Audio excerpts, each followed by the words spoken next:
All right, now let's do it again. Let's welcome to the stage Greg Sestero.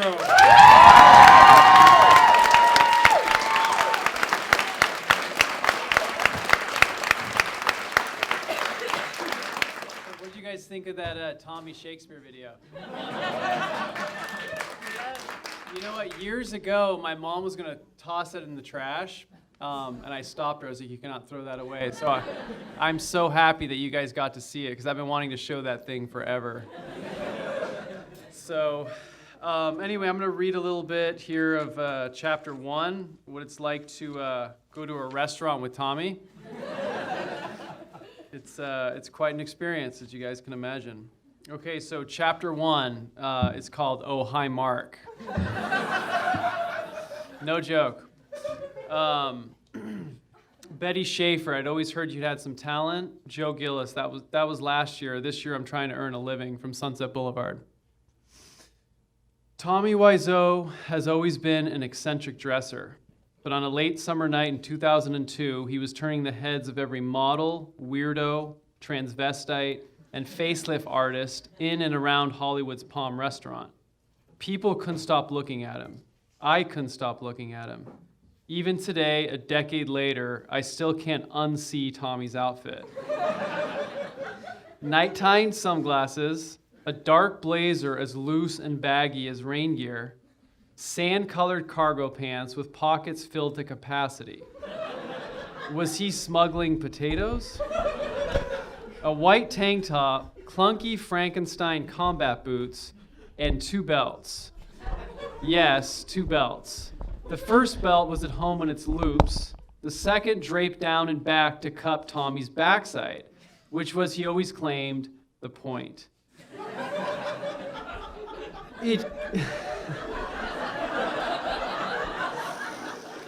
It keeps my ass up.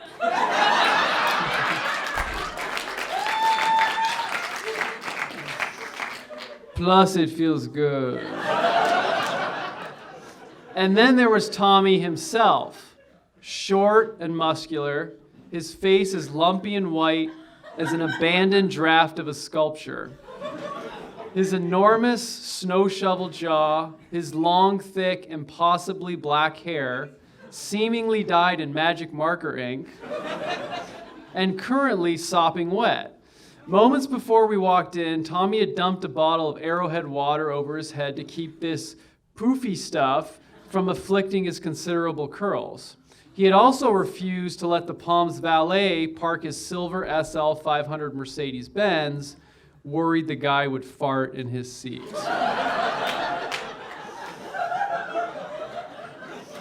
At this point, I'd known Tommy for almost half a decade. Tommy and I looked more like Marvel Comics nemesis than people who could be friends.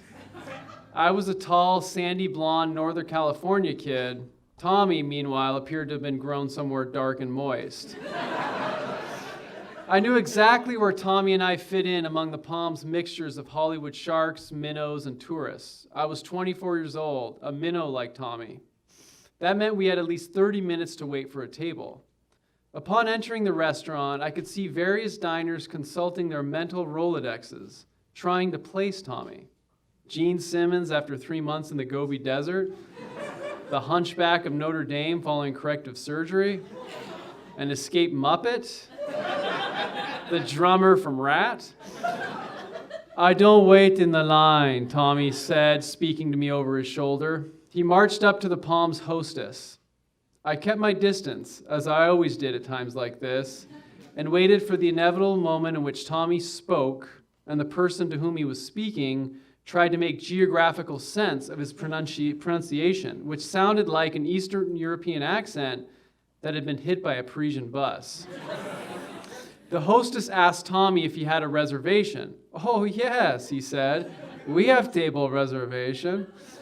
And what's the name? She said, slightly sarcastically, but only slightly, because who knew whether Rat was on the verge of releasing a greatest hits album. Her job required carefully hedging one's fame-related bets. Ron, Tommy said. She checked her list. Sorry, she said, tapping her pencil on the page. There's no Ron here. Oh, sorry, Tommy said. It's Robert. She looked down. There's no Robert here either. Tommy laughed. Oh, wait, I remember now. Try John. The hostess found the name John near the bottom of her list. John, she said, party of 4? Yes, Tommy said, summoning me over to bring him one party member closer to accuracy. I don't know who John Party of 4 actually was, but the hostess snagged a wine menu and began walking us to our table. I followed Tommy and the hostess through the Palm's dim interior and looked at the dozens of movie star caricatures that lined its walls. There was Jack Nicholson, Bette Davis, O.J. Simpson, which made me wonder, what exactly did you have to do to get banished from the wall of the Palm? I noticed some starry faces sitting at the tables too. Well, maybe not starry, but mid-size astral phenomena. Sports broadcaster Al Michaels, colleague to my beloved John Madden. Sports Illustrated swimsuit model Josie Moran, the co-host on our local ABC News. There were lots of faces unknown to me, but obviously connected. These mostly middle-aged men and women talk show business at conversational levels and real show business at sotto voce. The waiters were all older, beefy guys who smelled of expensive aftershave and had big, white, manicured nails. They were such smooth operators, they almost managed to convince you it didn't matter that you weren't famous. The air in the Palm was very expensive. Everything other than the food tasted like money. Excuse me, Tommy said indignantly after the hostess showed us to our table. Excuse me, but no, I don't sit here. I want booth. Tommy always insisted on a booth. Sir, our booths are reserved. But Tommy was nothing if not unrelenting. I think the hostess figured she had 2 options: give Tommy a booth or call animal control to trank him. Through a combination of lying, grandstanding, and bullying, Tommy and I were now seated in a booth in the nicest section of the Palm.